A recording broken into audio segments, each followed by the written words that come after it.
The Nasdaq 100 crossed 29,000 for the first time in history on Friday. At the same moment, the University of Michigan's preliminary consumer sentiment index for May came in at 48.2, a reading last seen during the 2008 recession. Both numbers are real. Both belong to the same Friday afternoon. That gap is the spine of today's session. The broader market painted a strong tape.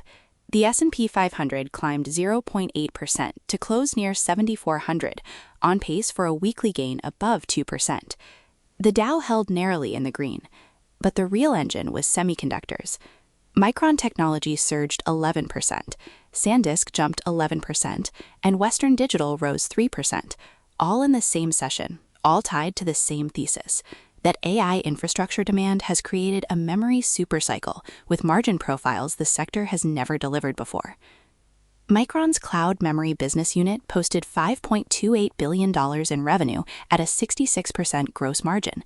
SanDisk logged $5.95 billion in quarterly revenue, with data center revenue hitting $1.47 billion. Western Digital's non-GAAP gross margin crossed 50% for the first time. These are not incremental improvements.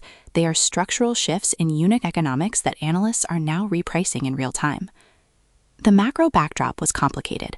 April non-farm payrolls came in hotter than expected at 115,000 jobs added, beating consensus and giving the bull case ammunition. Yet one-year inflation expectations in the Michigan survey jumped sharply, and the headline sentiment print of 48.2 carried the same weight as early recession readings. Consumer anxiety is not abstract. Jet fuel is up over 100%, and two major airline CEOs this week signaled the staycation trade has already started. Maersk CEO warned the Iran war is adding $500 million in monthly costs to global shipping, a burden the company says it is actively trying not to pass to consumers. That effort has a limit. The paradox is not just a data mismatch. The Nasdaq and the Michigan Consumer Sentiment Index have diverged sharply before, but in almost every prior case, one of the two was lagging reality. Today's session demands the question, which number has it wrong? The mechanism behind today's semiconductor rally separates it from typical risk-on sessions, and that separation is the core of what needs explaining. Memory chips, DRAM and NAND flash, have historically been among the most cyclical components in technology hardware. Oversupply crushes margins, undersupply spikes them. The normal cycle runs 3 to 5 years. What is different now is that the demand signal is coming from a buyer that does not behave like a consumer. Hyperscalers, Amazon, Microsoft, Google, and a growing set of AI cloud providers are committing capex at a pace that does not track consumer confidence. Microsoft's AI infrastructure commitment this quarter was described by analysts as a significant tailwind regardless of consumer sentiment. Amazon posted a $465 billion cloud backlog. Brookfield, Apollo, and KKR are writing what analysts called the same credit playbook simultaneously, all funding AI infrastructure. When the buyer base is sovereign wealth funds and trillion-dollar balance sheets rather than households, the demand floor does not soften with gas prices. Micron's 66% gross margin in its cloud memory unit is the number that changes the investment case. If that margin were 40%, the historical peak, memory would look like a late-cycle trade. At 66%, it begins to look like a software-style business grafted onto a hardware supply chain. The AI inference workload requires HBM and high-density NAND at volumes that existing capacity cannot meet quickly. Micron's management has cited that supply constraints in high-bandwidth memory will persist at least through 2027. Here is where the logic gets complicated. The consumer sentiment collapse is not unrelated to the stock market rally. It is partly caused by it. The inflation expectations embedded in that 48.2 print reflect exactly the cost pressures that are making energy, shipping, and food more expensive. Higher jet fuel and shipping costs feed into prices that erode real wages. The market's rally is being driven by the top of the capex pyramid, while the base of the consumer economy is under stress. That is not a contradiction that resolves cleanly. Michael Burry said this week that the market feels like the last months of the 1999-2000 bubble.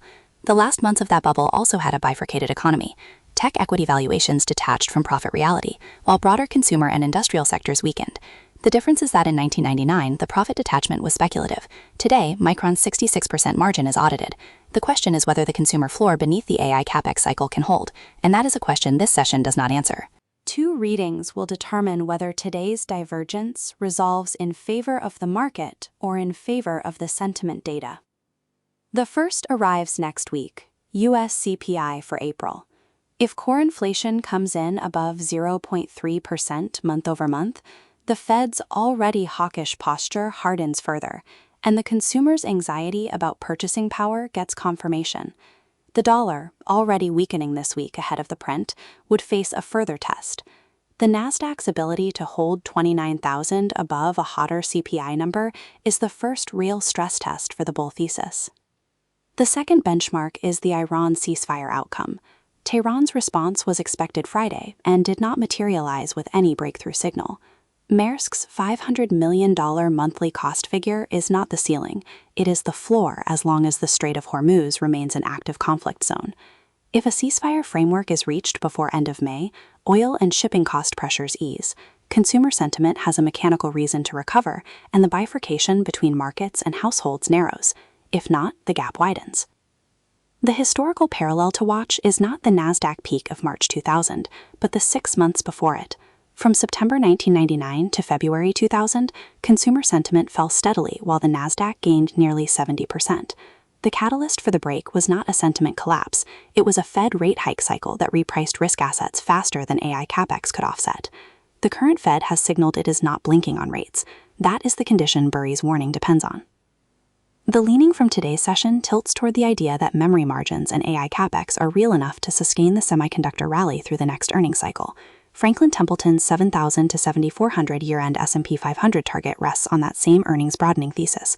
But the consumer base supporting the non-AI portions of the economy, retail, restaurants, travel, is visibly softening. McDonald's, Papa John's, Shake Shack, and Domino's all flagged behavioral shifts in customer spending this week.